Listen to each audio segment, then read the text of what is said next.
Ah, les road trips, les paysages qui défilent. La musique, l'air qui caresse ton visage. La légèreté. Ça te tente ? Allez, monte à bord. Derrière le volant, aujourd'hui, c'est moi, Alban. Une femme avec une grande soif de découverte et d'aventure. Après un burn-out, je suis partie seule en Inde. J'ai compris l'urgence de faire de moi ma priorité. Et que ce qui m'anime, c'est d'aider les autres à le faire aussi. Comment ? En créant des bulles de bien-être.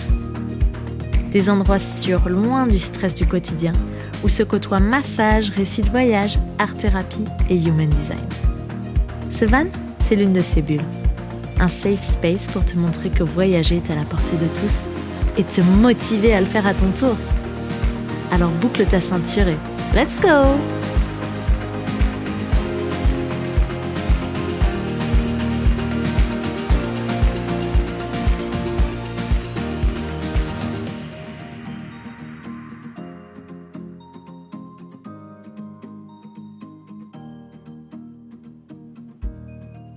Hello, bienvenue pour ce 34e épisode de Chronique de voyage. Aujourd'hui, j'ai envie de te partager une réflexion que j'ai eue suite à la phrase d'une amie. Donc, quand je suis allée au Québec fin septembre, début octobre, je suis allée voir une amie que j'avais rencontrée via les réseaux sociaux. Il y a une formation en Human Design et on s'est dit que c'était l'occasion de se voir dans la vraie vie. Et elle m'a invitée à passer du temps chez elle.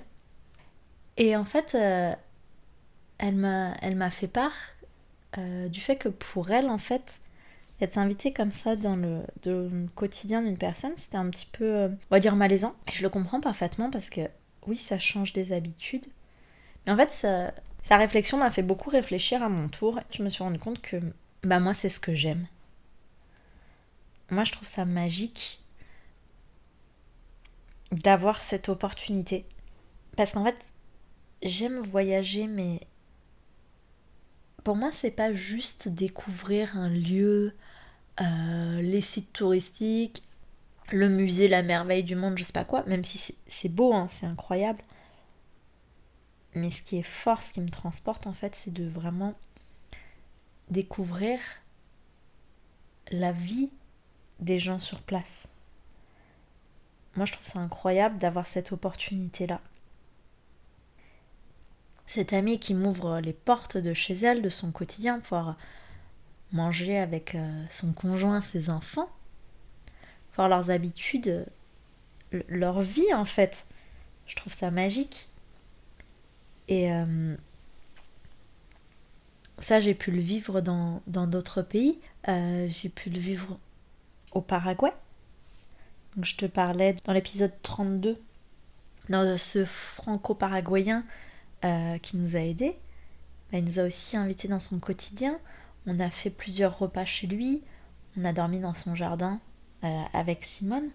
Et je trouve ça incroyable en fait de pouvoir rentrer dans le quotidien des personnes, voir en fait la vie de tous les jours. Parce que quand une personne, quand tu voyages, que la personne elle te fait voir sa ville, elle te montre des choses qu'elle aime.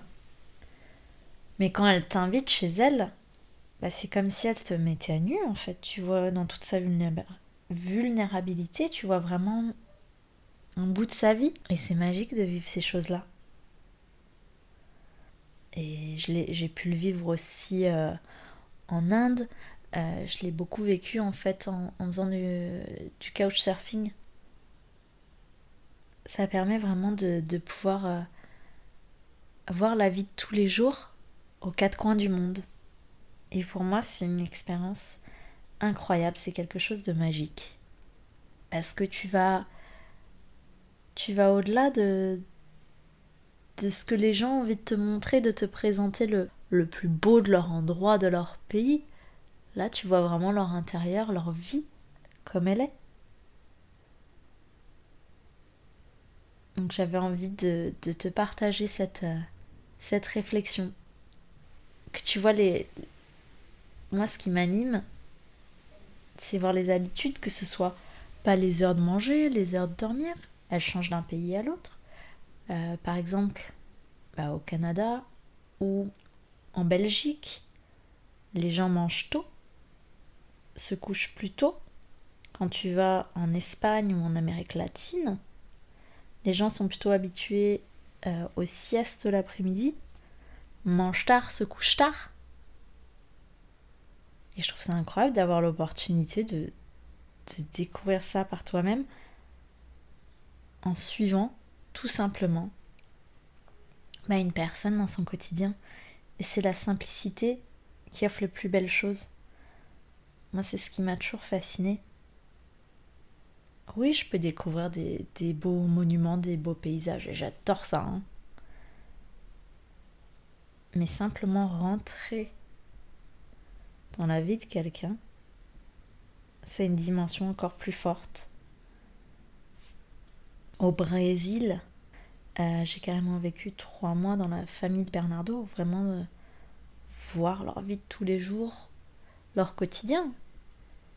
Le vivre avec eux, en fait, me mettre à leur rythme, à leurs habitudes. Donc j'avais vraiment envie, de te partager cette réflexion.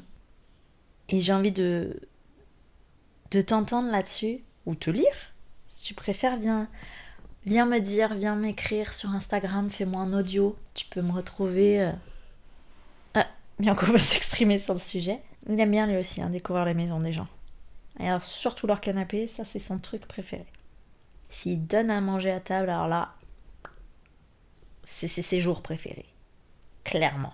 Donc viens me retrouver sur Instagram. Donc c'est chronique au pluriel, .2.voyage au singulier. Chronique de voyage. Viens m'écrire, viens m'envoyer un message vocal. J'ai envie de t'entendre là-dessus, savoir ce que toi tu en penses. Est-ce que tu trouves aussi que c'est quelque chose te sort de ta zone de confort, qui est un petit peu malaisant, mais en même temps, quand on sort de sa zone de confort, c'est pour rentrer dans la zone de magie. Est-ce que c'est quelque chose que tu aimes? Est-ce que c'est quelque chose que tu recherches? Et j'ai aussi envie de dire merci Émilie de m'avoir ouvert grand les portes de chez toi, puis de m'avoir permis de vivre quelque chose de magique, et puis de me rendre compte de la beauté de cette opportunité que j'ai, que je me crée tous les jours, de vivre comme ça, d'aller voir le quotidien des gens.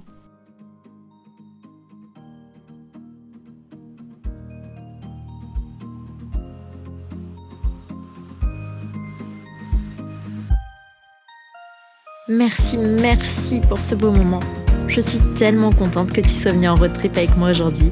Si ça t'a plu, viens me raconter ce qui t'a marqué sur Instagram. Et si tu veux que d'autres puissent profiter à leur tour de ce moment d'évasion, laisse 5 étoiles sur ta plateforme préférée. À la semaine prochaine et qui sait, peut-être que je te laisserai le volant.